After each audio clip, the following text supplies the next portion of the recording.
경기가 나빠질 거다라고 하는 것은 매우 확실성이 높은 예측인 것 같고요.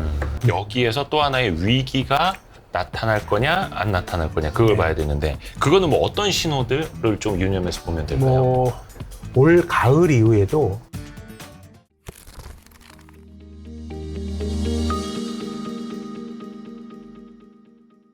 왜 그런 표현들 많지 않습니까?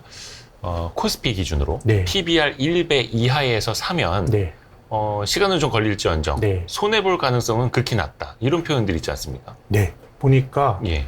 1배 이하에서 주가가 형성이 됐던 게 90년대 이후로 보니까 28%예요. 전 기간 중에서. 전 기간 중에 예. 28%요? 그러니까 72%는 1배 위에서 네. 움직였고 또 1배 밑으로 떨어졌다가 주가가 PBR 한 배 밑에서 고착화되기만 늘 올라갔기 때문에 그 말씀은 맞아요. 네네네. 근데 이제 중요한 거는 PBR 1배 밑이라 그래서 그게 바닥이란 얘기는 아닙니다. 그쵸. 바닥은 예, 알 수 없고. 바닥은 알 수가 없는 건데 네. 이제 경험적으로 보면 주가 지수가 PBR 1배 밑에서 아래쪽으로 심각하게 더 떨어지는. 그러니까 1배에서 내가 잘 모르겠지만 지금 PBR 한 배 정도 수준이니까 내가 사서 버틸려고 주식을 샀는데 네. 주가가 아래쪽으로 훅 떨어지는 거는 이것이 뭐 경기 침체 이런 것 때문에 주가가 그렇게 급락하진 않고요. 일종의 그 금융 위기가 오면 네. 주가가 한 배 밑으로 아주 오버킬이 되는 것 같아요. 아주 깊어지는 그냥 것이죠. 경기가 둔화된다고 해서 PBR 1배 밑으로까지 떨어지는 게 아니라 뭐 그 1배를 뭐 이상의- 하회하거나 이럴 수 있지만 네. 코로나 팬데믹 때 PBR이 한 0.6배대까지 네. 갔죠. 0.64. 예, 그런 거는 다 일종의 시스템적인 얘기. 세상이 아주 코로나로 인해서 멈춰지고 아주 어려워질 수 있다라는 우려가 있을 때 네. 주가가 한 배 밑으로 확 떨어지죠. 글로벌 금융위기 때 0.8배도 결국 미국에서 금융위기가 났던 거거든요. 네. 그렇기 때문에 지금도 제 생각에는 시장이 예.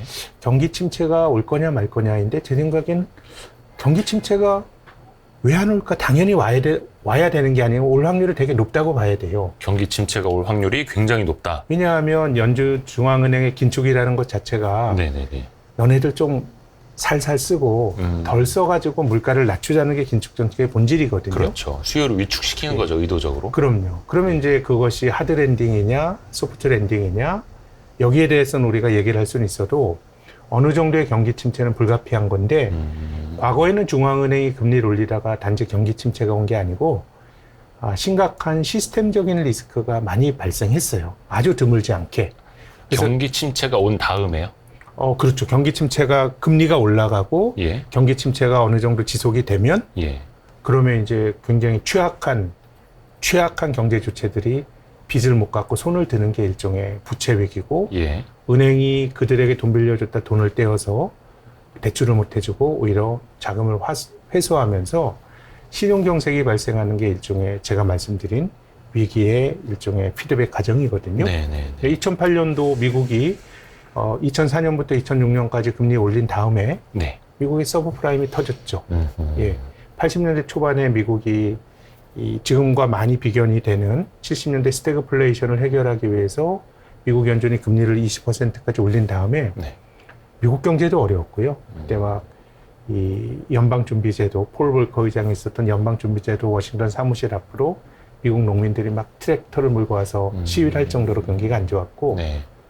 동남아가 아니죠. 멕시코를 비롯한 라틴 아메리카는 외환위기 맞았어요. 네. 네. 또 80년대 후반에 연준이 긴축한 다음에는 우리나라 저축은행과 비슷한 미국의 주택대부조합이 파산을 했고, 네. 그래서 늘 이런 일들이 발생을 했기 때문에 제 생각에 역시 뭐 역사가 똑같이 반복되는 건 아니지만 네. 제 생각에는 경기가 나빠질 거다라고 하는 것은 매우 확실성이 높은 예측인 것 같고요. 근데 지금의 주식이 미국의 S&P 500이 20% 넘게 밀렸고 저점까지, 네. 코스피는 30% 전후 밀렸다 그러면 경기 침체 가능성은 어느 정도 이미 반영이 됐다. 반영하고 있는 것 같고, 아, 여기서 그때처럼 심각한 경제 위기가 나올 거냐 안 나올 거냐가 좀 앞으로 주가가 여기서 어떤 교류보를 마련하고 반등을 하느냐, 한 번 더 떨어지냐를 가늠하는 중요한 기준점이라고 저는 봅니다. 이미 경기 침체는 시장이 어느 정도 반영을 했고 여기에서 또 하나의 위기가 나타날 거냐 안 나타날 거냐 그걸 네. 봐야 되는데 그거는 뭐 어떤 신호들을 좀 유념해서 보면 될까요? 뭐 뭐 알 수는 없는데요. 예. 어쨌든 뭐 그 위험 지표라고 하는 네.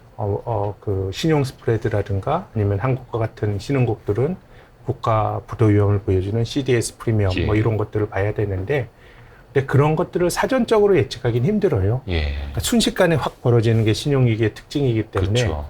그것이 뭐 사전적으로 알기는 좀 힘든 것 같고 그래서 제 생각에는 앞서서 말씀드린 것처럼 미국의 중앙은행이 긴축한 이후에 매우 확률 높게 금융위기가 발생했거든요.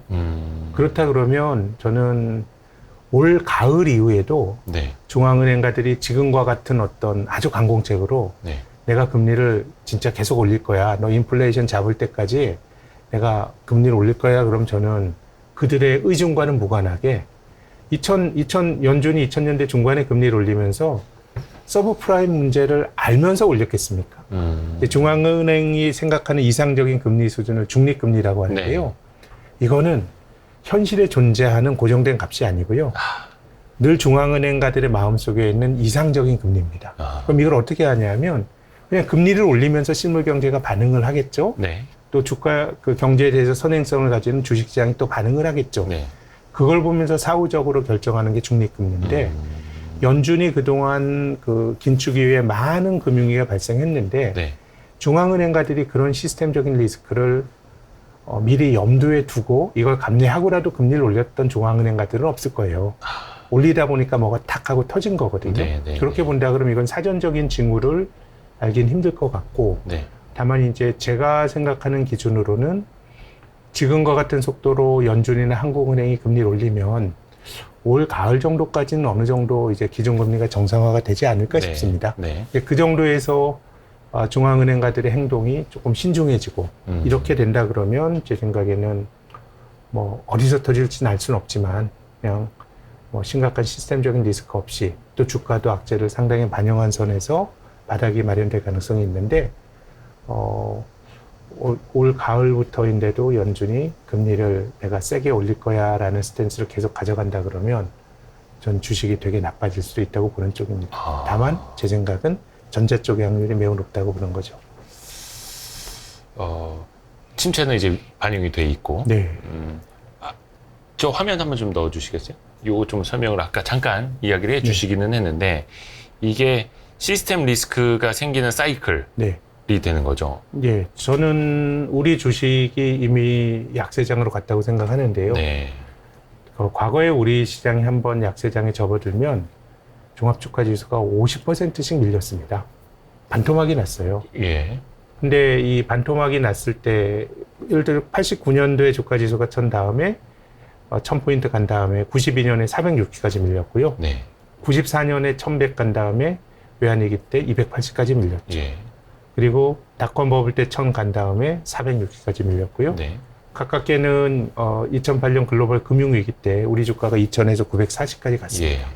근데 이제 주가가 그렇게 반토막이 났던 건 제가 앞서 말씀드렸던 시스템적인 리스크가 발생을 할 때 주가가 밀립니다. 그렇죠. 90년대 초는 한국의 상장사들이 대규모로 부도냈거든요. 예. 외환위기 이전까지 한국 기업들의 부도가 가장 많았던 게 91년, 92년이에요. 네. 이게 다 시스템적인 리스크입니다. 네. 주가가 밀리는 거고요.